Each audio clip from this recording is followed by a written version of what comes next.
મહત્વના સમાચાર સામે આવી રહ્યા છે, જ્યાં વડોદરાની બોટ દુર્ઘટનાને લઈને દ્વારકા સફાળું જાગ્યું છે। આ મહત્વના સમાચાર વડોદરાથી સામે આવી રહ્યા છે, જ્યાં બોટ દુર્ઘટનાને લઈને દ્વારકા તંત્ર સફાળું જાગ્યું છે। ઓખાથી બેટ દ્વારકા જતી ફેરી બેટમાં સુરક્ષા કડક કાર્યવાહી કરવામાં આવી। વડોદરાની ઘટનાને લઈને તંત્ર અને બોટ સંચાલકો સફાળા જાગ્યા છે। આજ દિન સુધી બોટમાં લાઈફ જેકેટના નિયમનો થતો હતો ઉલાળ્યો। તંત્રની કડક સૂચનાઓ બાદ બોટ ચાલકોએ ચુસ્ત અમલવારી કરી છે। વડોદરા જે બોટ દુર્ઘટના બની હતી તેને લઈને દ્વારકા તંત્ર પણ સફાળું જાગ્યું છે। ઓખાથી બેટ દ્વારકા જતી બેટમાં સુરક્ષાની કડક કાર્યવાહી કરાઈ। વડોદરાની ઘટનાને લઈને તંત્ર અને બોટ સંચાલકો પણ સફાળા જાગ્યા। આજ દિન સુધી બોટમાં લાઈફ જેકેટના નિયમનો થતો હતો ઉલાળ્યો। તંત્રની કડક સૂચનાઓ બાદ બોટ ચાલકોએ ચુસ્ત અમલવારી કરી છે। વડોદરા બોટ દુર્ઘટનાને લઈને દ્વારકાનું તંત્ર પણ સફાળું જાગ્યું છે।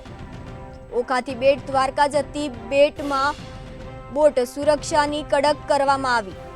વડોદરાની ઘટનાને લઈને તંત્ર અને બોટ સંચાલકો સફાળા જાગ્યા છે।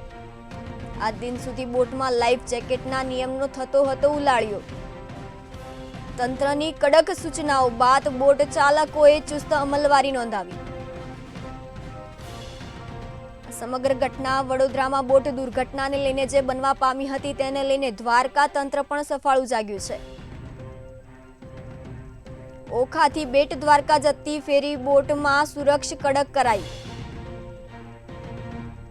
વડોદરાની ઘટનાને લઈને તંત્ર અને બોટ સંચાલકો સફાળા જાગ્યા છે। આજ દિન સુધી બોટમાં જે લાઈફ જેકેટના નિયમનો ઉલાળ્યો કરવામાં આવતો હતો। તંત્રની કડક સૂચનાઓ બાદ બોટ ચાલકોએ ચુસ્ત અમલવારી નોંધાવી।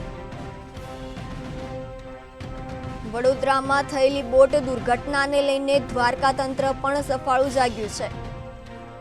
ઓખાથી બેટ દ્વારકા જતી ફેરી બોટમાં સુરક્ષા પણ કડક કરાઈ। વડોદરાની ઘટનાને લઈને તંત્ર અને બોટ સંચાલકો સફાળા જાગ્યા છે। તંત્રની કડક સૂચનાઓ બાદ બોટ ચાલકોએ ચુસ્ત અમલવારી કરી।